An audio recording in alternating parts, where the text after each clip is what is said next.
Hello, and welcome to One Page Rules, the podcast dedicated to all things One Page Rules. The free wargame system that's big on fun and low on fuss. I'm your host, Jimbo.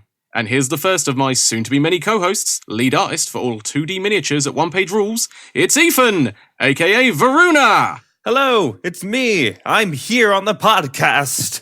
So how's it going, Ethan? It's going relatively well. I've been having a pretty good week. I've recently been getting a lot of work done on various projects, both personal and professional. But yeah, other than that, just been getting by, I suppose. As we all are, Ethan, as we all are. On my end, the pages for the podcast, the One Page Rules Facebook page, has been gaining traction surprisingly fast. I went from something like, 5, 10 followers, subscribers, likers, that kind of thing at the beginning of the month, up to over 50 now. I mean, in the grand scheme of things, it's not a huge amount of people, but, every little helps, and I'm quite surprised. In fact, one of my latest posts had an outreach of over 9,000 people. I mean, I'm going to be honest, the fact that 9,000 people give a damn about what I say is both scary and quite charming in a way. Well, I think you definitely deserve it. Your podcast has been pretty top-notch. I very much enjoyed the previous 2 installments, and am very honored to have a chance to join in with you. Honestly, Ethan, I'm honoured to have you here, to have somebody who's working on a system that I love, who's doing some amazing artwork, who's really got his own unique style. That is the pinnacle of being on here, I can assure you. I'm very flattered. So, how do you feel about some news, Ethan? Yeah, I suppose now would be as good a time as any to talk about some news.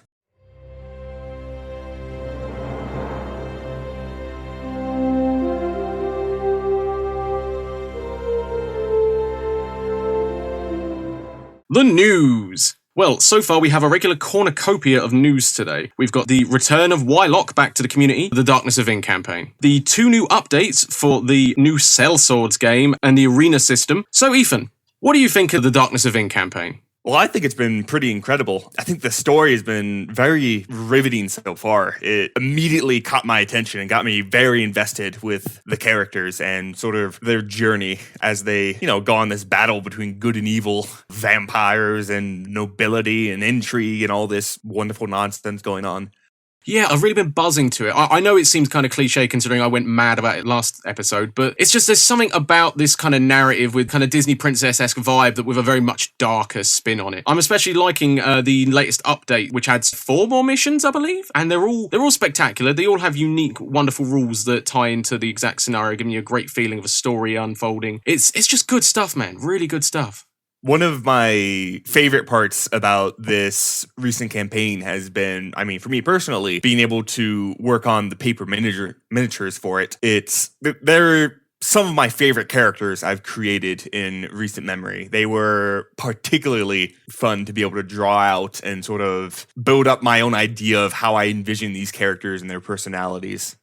I mean, at the end of the day, that's what this hobby is all about, realistically speaking. It's about using your imagination, tying it into what you've got on the tabletop, and then just creating your own grand narrative. In this case, the narrative's already been given to us, but nonetheless, it's still a spectacular movie-esque kind of scene that we're going through. Yeah, this campaign has been very evocative of the imagination. I don't know, it just, kind of like you said, it's a bit like a Disney princess story, except, a bit more grimdark, a bit more mature, maybe not quite so many musicals, maybe 1 or 2, we'll see. I kind of envision a musical at the beginning, and then 1/3 of the way through with Misha being like, why is my life so bad? There definitely needs to be a metal musical. I feel like that would be very fitting for this. I actually do know some musicians. The gears are turning. For those interested, though, the Darkness of In campaign is still available on the Patreon. It will eventually be available on Wargames Vault for download. Should be around $4.99, I believe. Next up has been the 2 massive updates. We first of all have the update on the Slav28, which has now become Sellswords. I'm really liking this. I have been having a good look at the system since it was initially released. Again, for the Patreon, it's very early in its development, but it's finished enough now to actually get a game in or 2. It's such a great idea. It's kind of a hodgepodge of an RPG and a miniature game system. You start off with your singular character that you can then modify stats, strength, attack, defense, that kind of thing. And you utilize him with companions that you can purchase, depending on the gold limit at the beginning of your mission, because each game is essentially a mission with predetermined objectives, in the same way you would of any, kind of miniature game, but in this one it's very narrative-based. The first example given is kind of your adventuring party has discovered a burnt-out village, and you have to kind of discover what's going on. And there's lots of spooky things, mystery tokens that you can unlock, and then monsters might pop up, or you might find an old man that you have to save. Little things like that. Very, the usual one-page rule aspect of using as few dice as possible. Very straightforward, very clean and simple. You've got a 2x2 board to work with, very few miniatures, so you don't even need a big collection, and you can specialise, with whatever you want, because it's miniature agnostic. And I do hear twittering birds that suggest it may even have a sci-fi version coming in the future. Have you had any ideas or peeks at it, Ethan?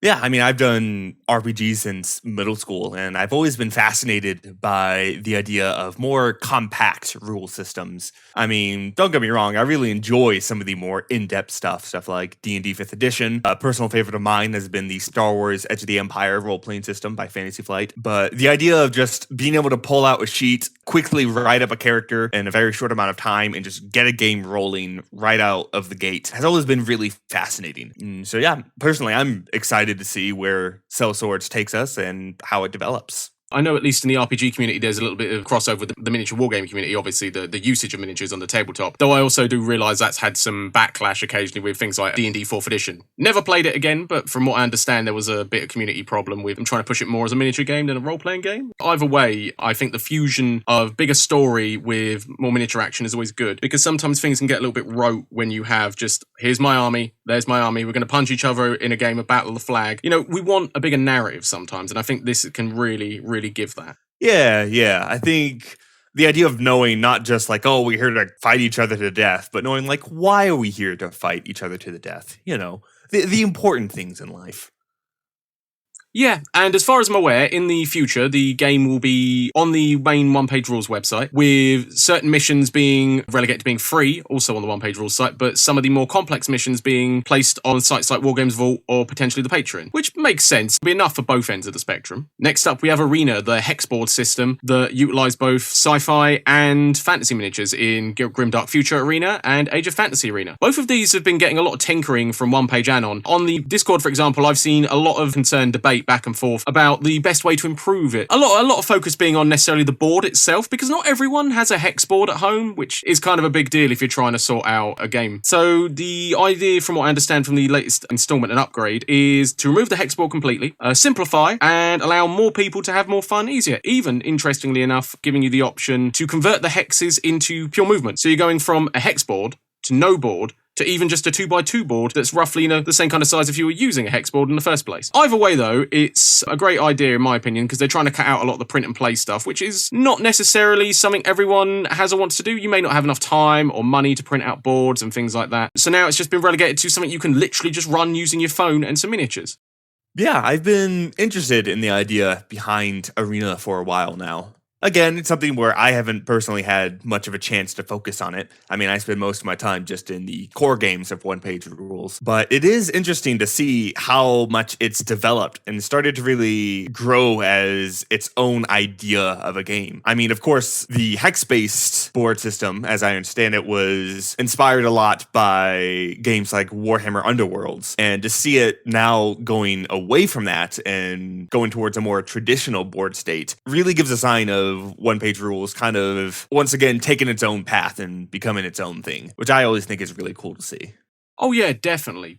I mean, I like the idea of a hex board because I think it adds like more of a board gamey element. But at the same time, I do also definitely agree with One Page Anon that it is a lot of faff to get one. And if you don't have that and you don't want to use the printable board, then you're kind of out of luck. At least this way, it gives everyone all the options. We've also just finished up the latest One Page Rules Fiction Jam. Much like the game jams, where you create your own games, submit them, and let One Page Anon have a look over them and decide what looks interesting, what isn't, and, quote unquote, crown a winner.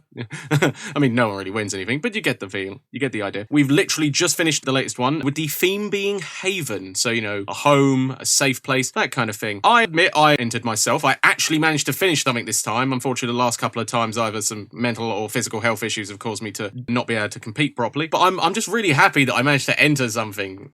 Yeah, I wasn't able to enter this time around, although I was in the previous writing jam. And let me tell you, it can be a bit harder to write to the theme than you might expect. I know the last one was about something like infinite loop, and that was a very interesting one to try to write a narrative around. And so I'm excited to see some of the stuff that's come up with the new Haven theme, sort of see how that got everyone's minds working in different ways. Well, it's really interesting because when I was talking to people about it, some people didn't even have any ideas. They were just jumping off of the thing immediately. I, on the other hand, was kind of plundering stuff I'd already been thinking about because I'm a big story guy. I'm a big narrative guy. I love fiction. I mean, most of my education has been about writing. I went to university for screenwriting. I write comics. Unfortunately, I'm not professionally published yet, but I enjoy storytelling in every aspect. So I had some ideas beforehand. I wanted to kind of mush them into this. The Femmes gang that the community picked for me in the prior episode, I'm creating a backstory for them, which I'm actually going to tie into this story. The character that turns up in this, the world, all of that will then tie into the Femmes gang, and then hopefully into other things. In fact, I've been invited to the Discord community's own Gang Wars campaign in their hive city of Sirat. If I enjoy it, I may even try and make a neighbouring city to my own hive city of Viov. So, I mean, I know people are a little bit done with the Marvel Cinematic Universe or the concept of the Cinematic Universe, but to me, I think it's that kind of thing I want. Maybe, I don't know, maybe it's the nerd in me, but I love the idea of everything being slowly interconnected in some capacity or another.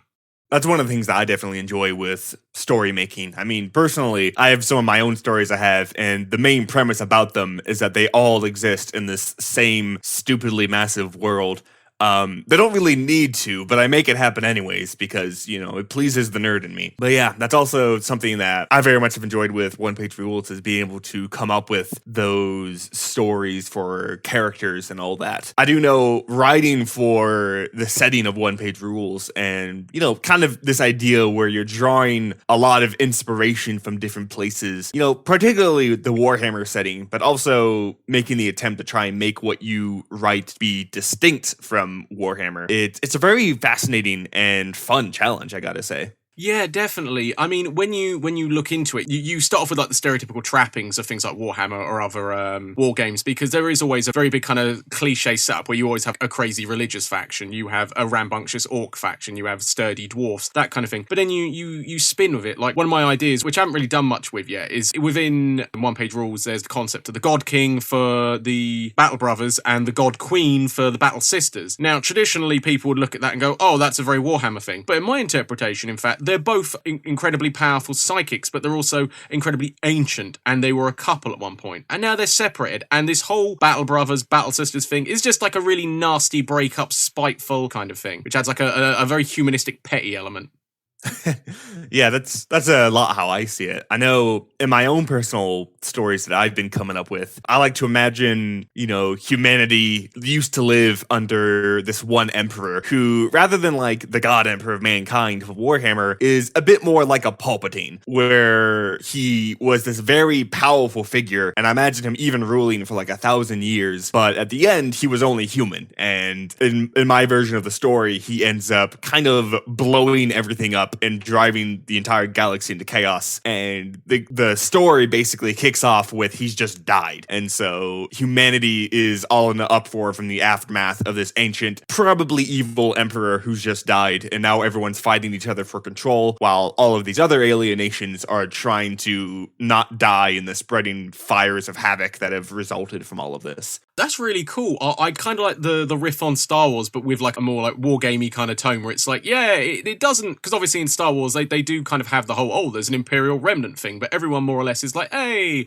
we're all cheery and kind of get along. Oh yeah, definitely. Although as a bit of an aside, I'm quite the Star Wars nerd, and I can tell you a few things about the chaos that followed the death of the Emperor in Star Wars. Lots of warlords and admirals and murders and death and fighting for years and years until eventually the Empire and Republic just make peace. Of course, this is in the old canon, which, as we all know, is the only true canon. I'm more mixed. Like I get people aren't a huge fan of Disney, but I kind of feel that the idea that they're trying to go for is we'll pick the cream of the crop from the old stuff and reincorporate it into new. But that's a different thing altogether. Though I will say, one of my favourite ideas from the older series about the Imperial Warlords was the Fruit Loop that thought he desperately needed the glove of Darth Vader to be seen as the true heir of the Empire.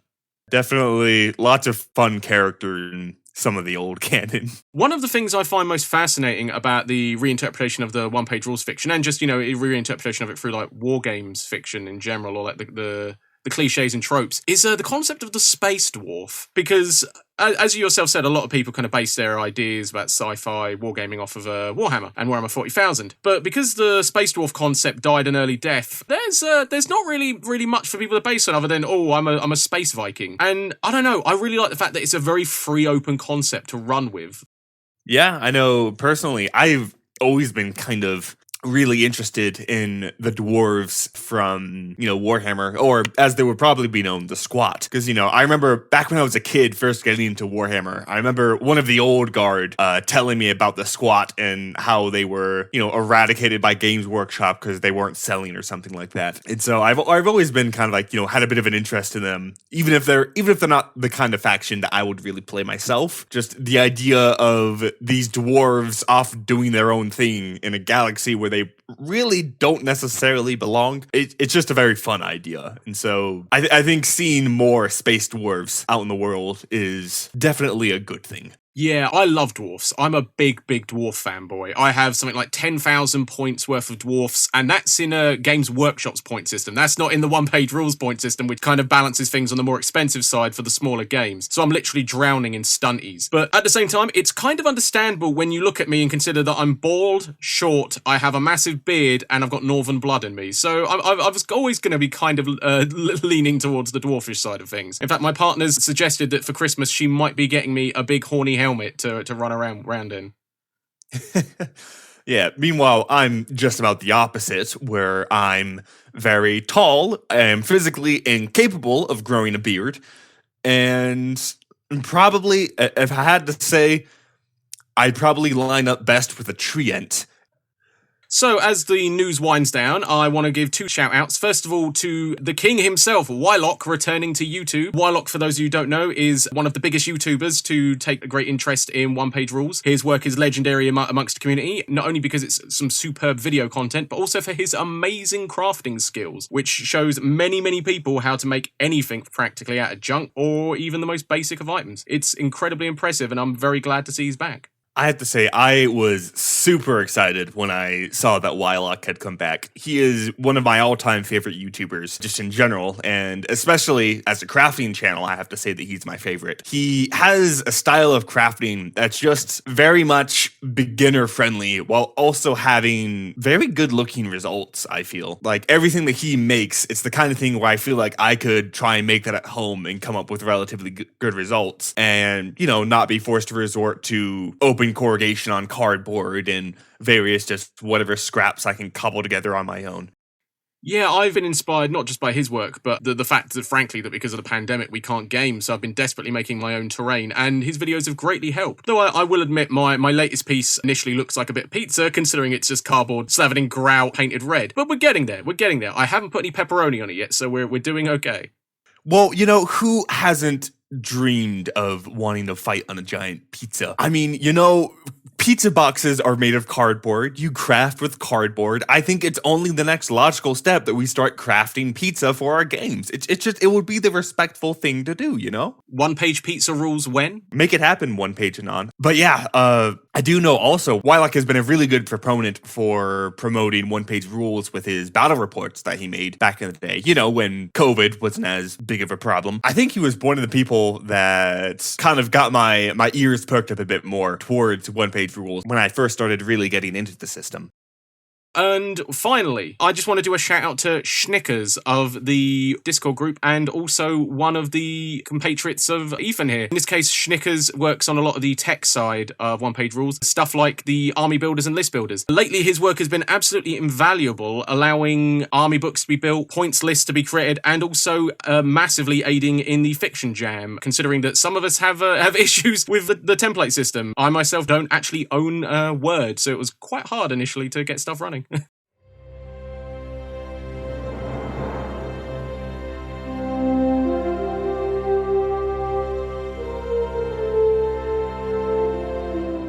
And that was the news, everyone. Okay, now, we've jumped from the news, and we're going to jump into something else, people. It's time for our main topic.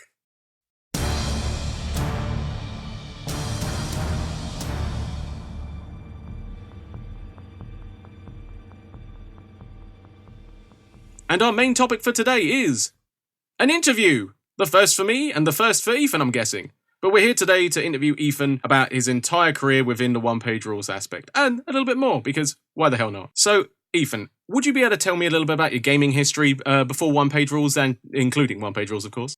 I first got into wargaming back when I was, I want to say somewhere between 8 and 10. My dad brought my brother and me into a games workshop, and he arranged for us to have, an introductory game with one of the employees at the store, and then told us both that we could get whatever battle box we wanted for the faction of our dreams, which is when I was, of course, inducted into the greater good of the Tau, who I have always loved and shall never accept that they are in any way, shape, or form evil. They are perfectly good beings and do not exterminate their populations. Thank you very much. But yeah, I've, kind of been really on and off with wargaming since then, though. I mean, back then, I was a kid. I had no idea what I was doing. I ruined most of my models, as kids do. And after a couple of moves across country, kind of most of my collection sort of fell behind and got lost in various ways. Then, as time went on, I got older. I touched in and out with wargaming, buying a couple of models here, painting some there, but really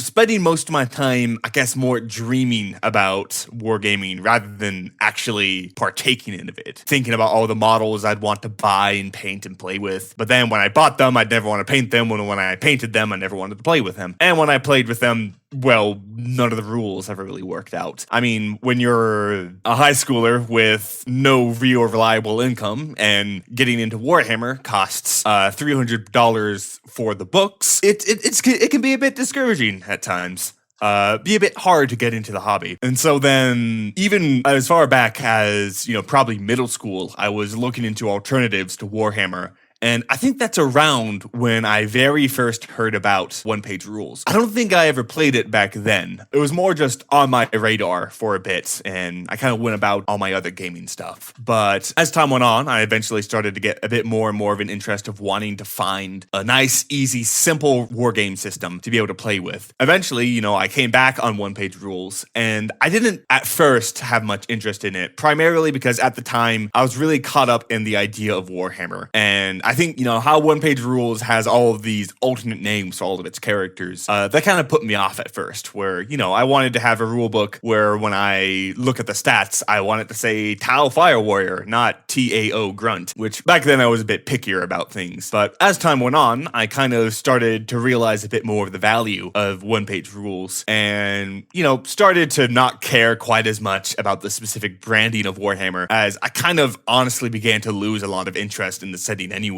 And then especially, I think, when Wylock, as I mentioned before, started releasing videos where he did battle reports in One Page Rules, it sort of put it back in my attention about the rule system. And I checked it out, and it, kind of just really spoke to me in my gaming style, where I like a bit of crunch every now and then, but normally I like very focused crunch. Like if I'm playing a role-playing game, I like to have some crunch for my character. If I'm playing a war game, I don't like the crunch as much. Having to read all of these books about all of these different stats and rules and things and contradictions and yada, yada, yada. So, just having a game with the main selling point of it fits onto one page and that's all that you need. It really was like a relief from all the different games I'd played in the past. And, I was just kind of instantly hooked on it. Well, I guess not instantly hooked on it. It took me a while to really come around and see the light, as it were, and actually get involved in One Page Rules. But now that I have, I'm very glad to be playing this system and probably never going to look back. I don't think I have really much of any interest in playing many other systems. I mean, there's a couple here and there maybe that are unique or interesting enough or have a fascinating enough mechanic that they'll catch my attention. But for the most part, it's basically just One Page Rules for me these days.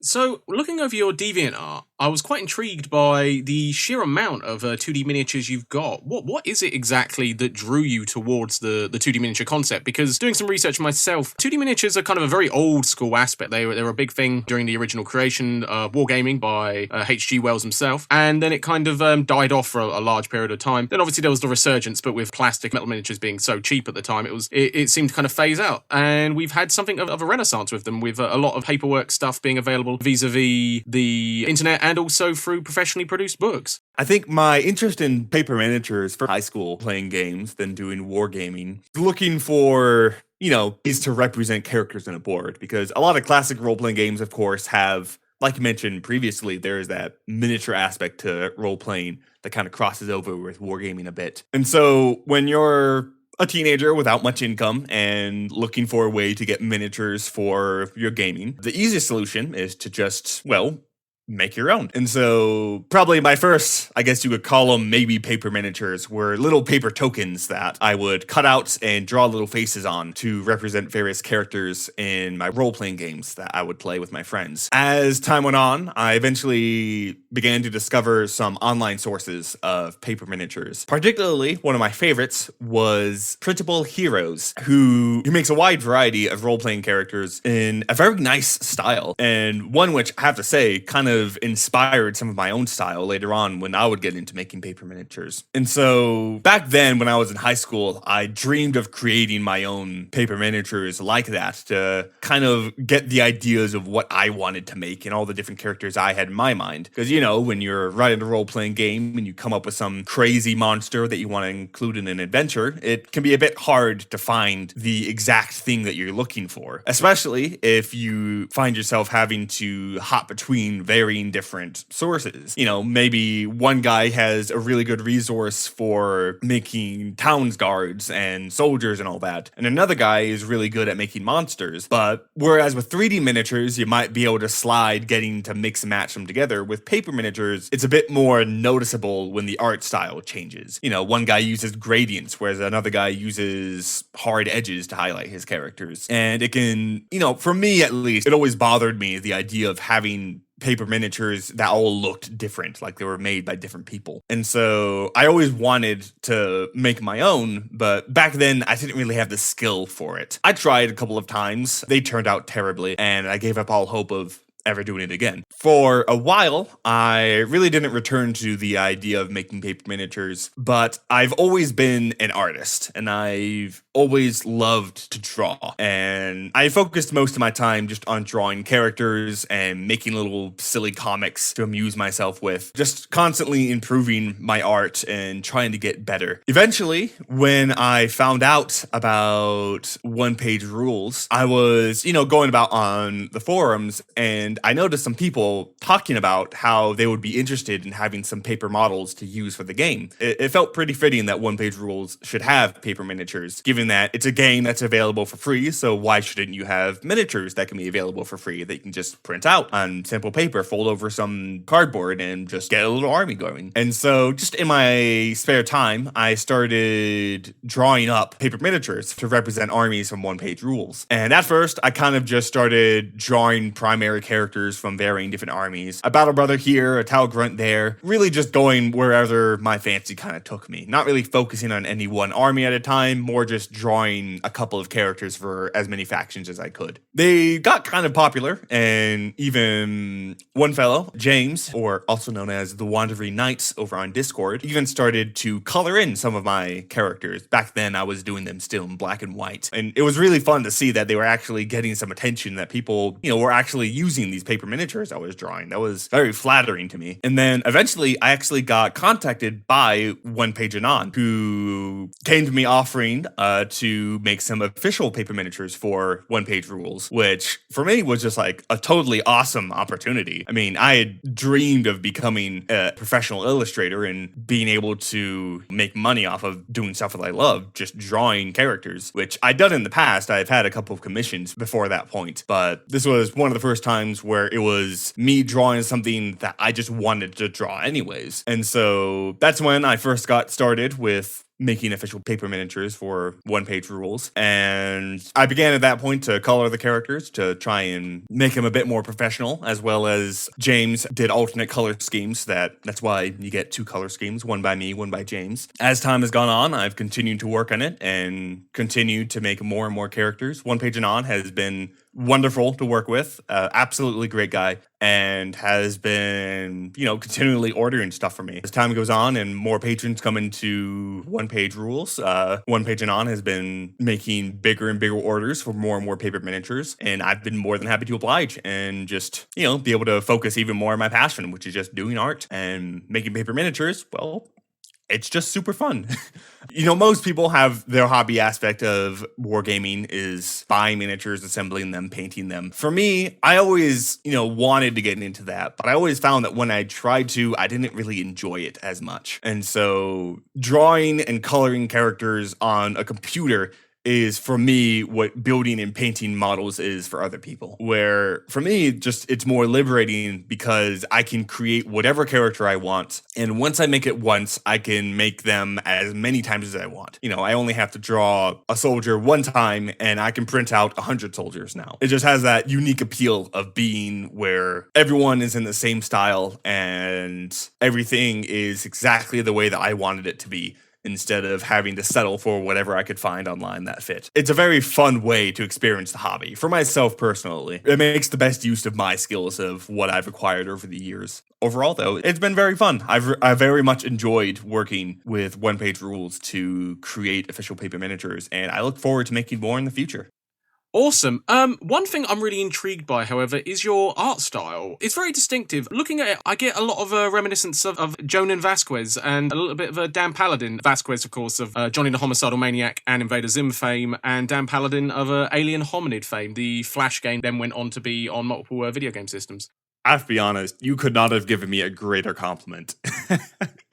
Jonan Vasquez and Tom Paladin are two of my favorite artists. I didn't even consider that my stuff looked any similar to them, but thank you very much. My art style, it's, as most art styles are, it's just kind of a conglomeration of various things that just sort of coalesce over time. I've always been really big into comics and stuff like that, and that's where a lot of my style initially comes from, is from drawing comics, trying to build up ways of how do you draw a character from multiple angles in a way that can be consistent. For me, it's kind of just, I don't know, it's hard to put to words. I think I kind of divide my style into two main categories. There is my cartoony style and my quote-unquote realistic style. Everything that I do for One Page Rules is in my more realistic style. It's not actually realistic, but it's more than my giant-headed turnip people. It's really just been a natural progression over the years. A lot of it comes from really focusing in the past on having a very cartoony style, trying to make comics and stuff like that. I was very much inspired by a lot of other cartoon artists out in the world. And when I started first making paper miniatures, the first set that I ever made before One Page Rules, if you look at my DeviantArt, there's a set of Napoleonic characters that I made who were basically just a straight rip of my style of drawing characters at the time. And I think that really inspired a lot of how I make characters, of these very, very simple body forms, lots of very basic shapes making up their various proportions. Just a basic circle for the head, a square for the body, just lines for the limbs, and then sort of building off of that, giving it some muscle and definition and form and all that. Then as time went on and I kept drawing more and more characters, it just slowly began to develop. Artists like Dan Paladin and Jonan Vasquez are definitely inspirations for me. Also, a lot of it, like I mentioned, comes from just webcomics. Comics like The Dragon Tutor or RPG are a couple of my personal favorites. Not quite super popular, but webcomics that you can find out there that I greatly enjoy. Really fell in love with the art styles of and kind of try to emanate that in a lot of my old work. Like I mentioned before, some of my stuff does draw some inspiration a bit from Printable Heroes and trying to emulate that kind of heroic kind of aspect of characters that he draws. I guess the biggest thing for me is that I love to draw expressive characters. If you look at my profile picture on most of my accounts that I have around here, it's a self-portrait of myself in this really crazy expressive stance. And I think that just kind of speaks to my sort of sense of humor as well as my just sense of art direction and style on a whole, where I like to have characters who really, they express something with the way that they're standing or the way that they kind of hold themselves. Where with some of my official miniatures The Soul Snatchers for my Alien Hives miniatures have their arms all stretched out, making themselves appear larger, and as they're getting ready to strike down on their enemies. For a lot of my heroes, I like to give them these dramatic flowing poses, often with arms outstretched. Sometimes I worry that I have too many characters that are just pointing, but it's a very eye-catching stance, I feel. Also, pointing a gun looks exactly the same as pointing a finger. Still, all the same. I really enjoy making characters that you can sort of pick up on some of the personality behind them. Like with my mummified undead, there's the mummy queen who has this neck that's the same color as all the eyes on all of the other characters in the army, and sort of the idea that that's maybe like her phylactery, like a lich, and it's what imbues all of her undead with life, and you can kind of see that shining through their eyes. Just little details like that are sort of stuff that I really enjoy including in my characters. So thank you very much for that interview, Ethan. Thank you very much for having me.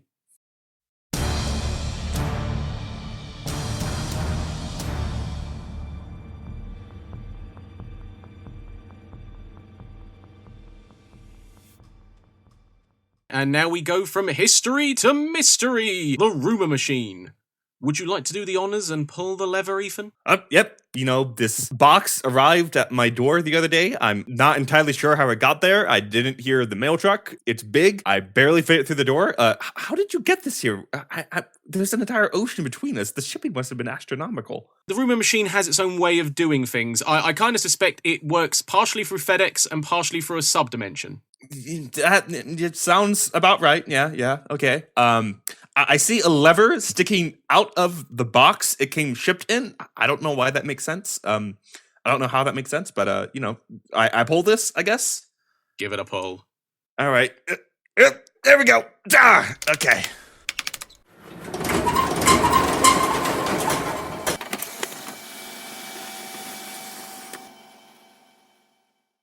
Yeah. Okay. Something's happening. There's a door on the side of the box, and is that a chicken? Why is there a chicken in my house? Jimbo! Don't ask me, brother. It's all down to the rumour machine. It has a leash. Why is it giving me a leash? Am I like a chicken walker now or something? What does this mean? What does this mean, James? Explain. I'm very confused. Look. The rumour machine came to me in a fever dream. I built it in said fever dream, and then when I came out of said fever dream, I just had it in front of me. I don't know how it works, I don't get instructions, and Amazon won't take it back. Okay, now there is an army of small men that are now coming after the chicken. They're chasing the chicken. Why are there so many small men in my house now, James? Did you put them in the box? Did you put these tiny men in the box, James? If I could put those tiny men in the box, I assure you I'd have those tiny men working to fix the roof of my house. Okay, now the tiny men, they've killed the chicken. Okay, the chicken's dead. I have a dead chicken in my house now. I don't know what I'm gonna do with that. They're getting a book? Why is there a book with them? They're writing in... Is that a Necronomicon? James! There's a Necronomicon in my house! I mean, I'm not gonna say I don't lean towards necromancy, but I'm also not gonna say that I own a Necronomicon. Let's just leave that in the we'll see aspect, huh? Okay, well, they formed a little kingdom over in the corner. This is definitely gonna go down in the history books. Or... actually, let's just never tell anyone about this. Let's just let this one die. Leave it be. Yeah, I have a feeling on the next episode the rumour machine will teleport from your house in some capacity and move somewhere else. Potentially through the air, potentially through the sea. Next time it'll turn up inside a whale. I have no clue. It disappeared from my house one morning and frankly, I was kind of happy. But now that I know it's just teleporting around, this could be a bit of a problem, folks. Now, from the rumour machine, on to hobby.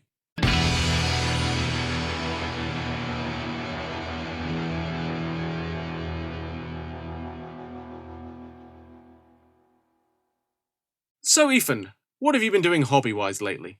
I've been using the army calculator to create my own fully customized army for kobolds. And with the army, I've been really going all out, designing versions for all of the different weapons that they can have. I have skirmishers, I have infantry, I have archers, all of whom have numerous options for weapons. There's cavalry options, as well as various commanders, various heavy infantry for kind of dragon folk and dragonborn and all that, whatever you want to call them by, as well as some models for chariots with just a bunch of kobolds taken off the back, shooting weapons wildly into the blue, and even a large dragon to go with the force. Right now, I'm still wrapping up all of the line art stages of getting everything finished, but I hope to soon be finished with coloring and have everything, kind of put together well enough to actually release it publicly. I'm thinking with this one, I plan to release this through a service like the Wargame Vault or Drive-Thru RPG. I plan to release it as my first set of miniatures actually available for sale, which, I've kind of personally a bit bounced back and forth on this one myself. Most of my miniatures that I release are available for sale through One Page Rules, but it's always been a big deal for me that my stuff be available for free in some capacity. It's maybe a bit cheesy or cliche or whatever, but, I grew up in a lower income household, and so for me, I oftentimes dreamt of having lots of stuff available in the wargaming community. I mentioned earlier that, I wasn't able to really get into Warhammer, was difficult because of all the stupidly expensive books. But even just beyond that, a lot of stuff like even something as simple as paying for a $5 subscription to get access to someone's paper miniatures was beyond me at that point in my life. And so it's always been important to me that my stuff be available for free. And so my plan is to release a black and white version of my Kobold army, just available for free for anyone to use. And then to release a fully colored version with multiple different versions of colors you can get. So with varying different scale colors and armor types and stuff like that, that can be available for purchase. So you can get the basic army for free, or if you want to pay a little extra to, help support the artist and help me to create more of these silly little characters that I draw, then you can support me directly by just buying it from the store. Hit me up with a link when you finish that, Ethan, and I'll definitely buy a copy. Oh yeah, definitely.